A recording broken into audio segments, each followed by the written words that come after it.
Monday, July 13th, a federal judge in Miami dropped a 56-page order that stopped Washington cold. Trump's own lawyers, the ones he handpicked, the ones he trusted, are now facing bar discipline, monetary sanctions, and a federal judge on record saying they helped manipulate the American court system. One attorney referred to the Florida bar, another banned from practicing in federal court for a year.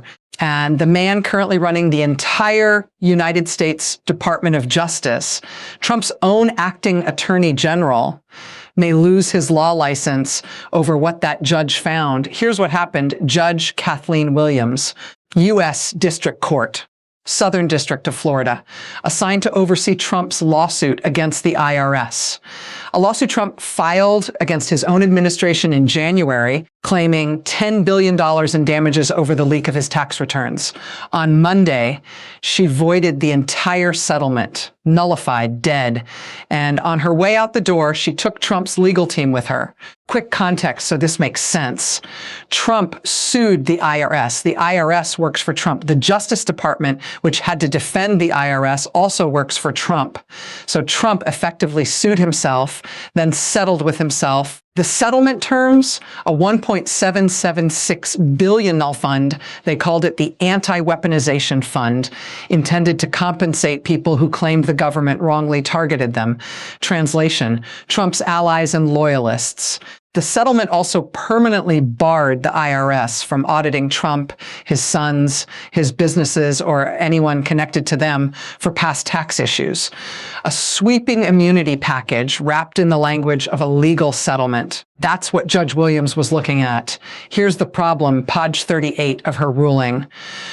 The judge wrote the case was, quote, brought for an improper purpose to gain the imprimatur of judicial legitimacy for a settlement that had no viable basis in law or fact. That's a federal judge saying this lawsuit was a fraud on the court. Not aggressive lawyering, not hardball litigation, fraud. And it goes further. Page 43, Williams concluded that Trump, his sons, and the Trump organization acted in bad faith, that there was never adverseness between the parties, never a real case, never a real controversy. Two sides that appeared to be fighting each other were actually working together the entire time. Her words, it is risible to suggest that there was ever adverseness between the parties. Risible, that means laughable. A federal judge called the whole thing laughable. That's not opinion, that's the order. Now, the lawyers. First, Alejandro Brito, Trump's personal attorney in this lawsuit, referred directly to the Florida bar. The judge determined sanctions were warranted and directed the bar to consider whether disciplinary action is appropriate. Brito's career is now in the hands of a state bar review board because of what happened in this case. Second, Daniel Epstein, banned, barred from appearing pro-hack vice.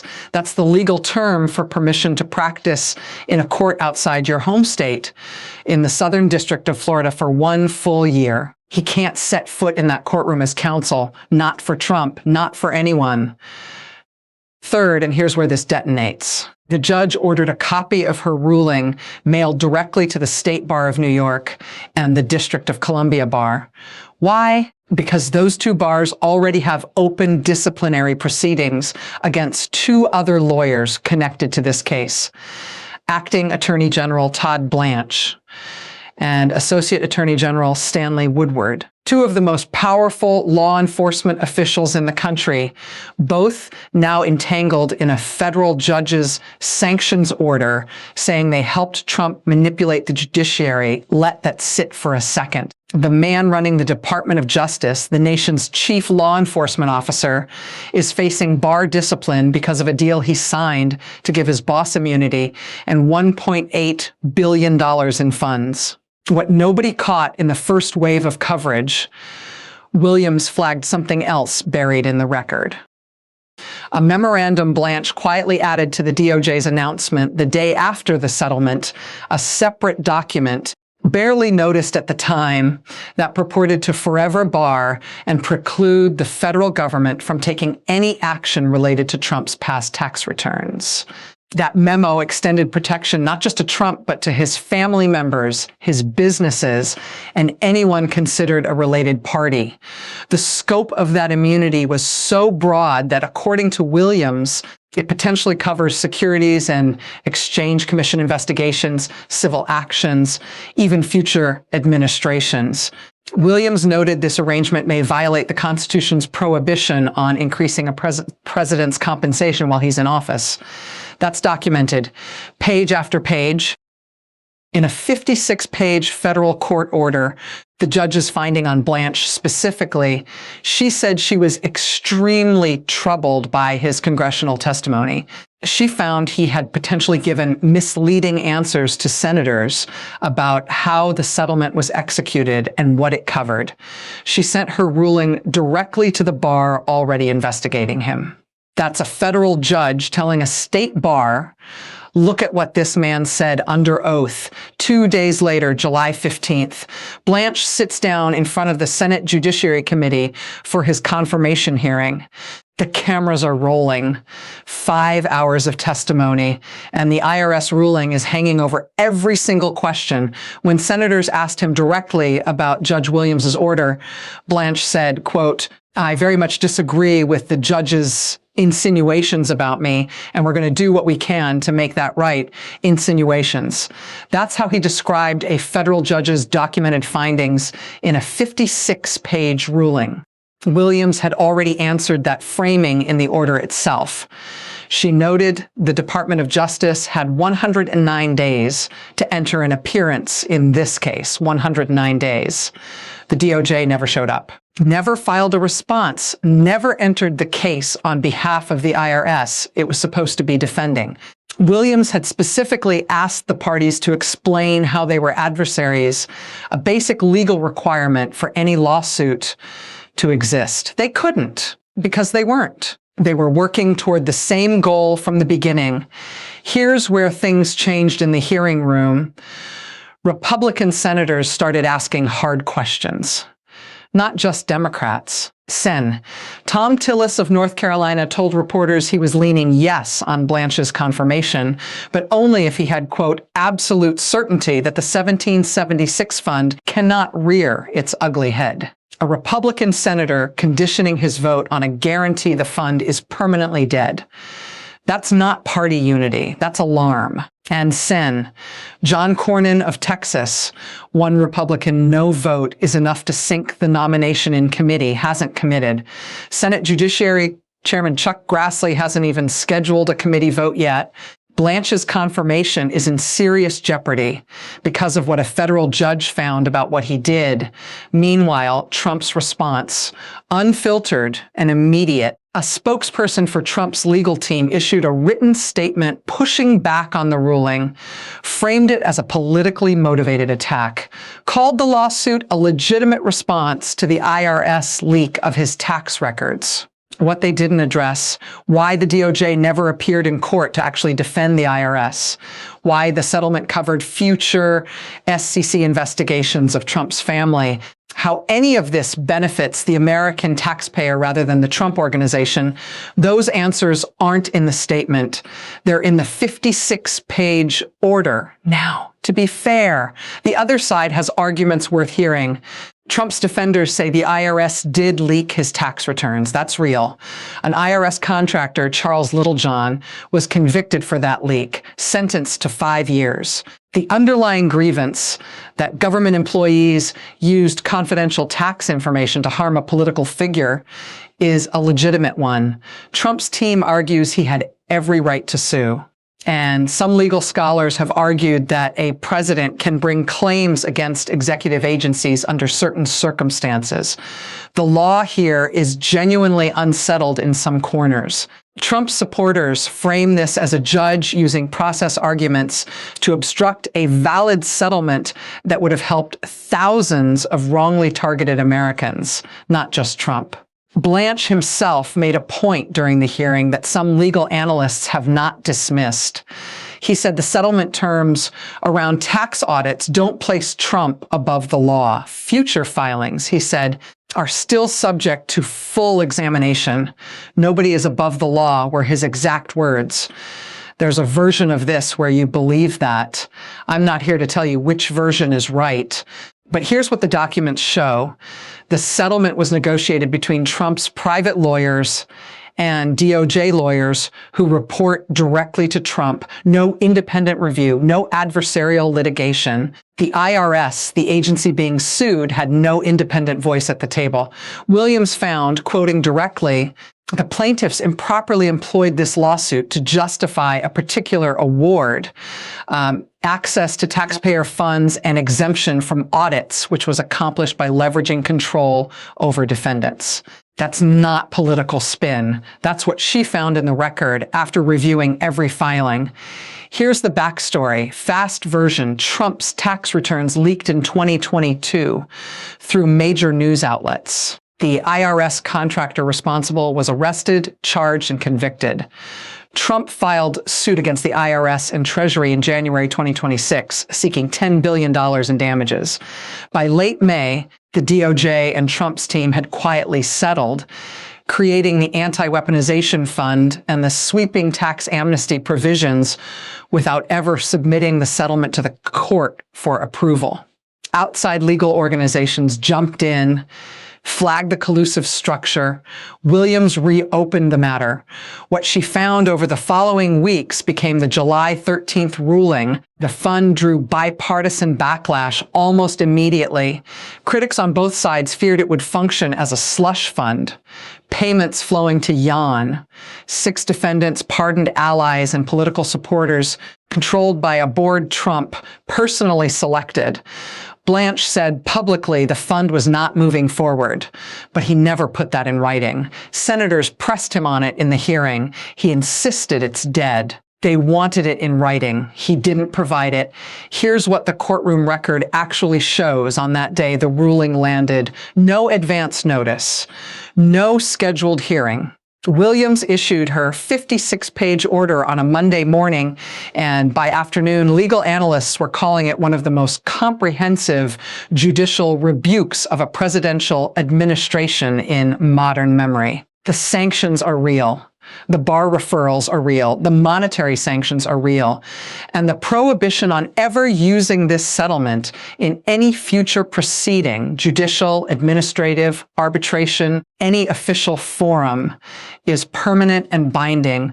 Trump's lawyers cannot cite this settlement in another courtroom. Blanche cannot point to it. No one in the Trump orbit can hold it up as a legal victory.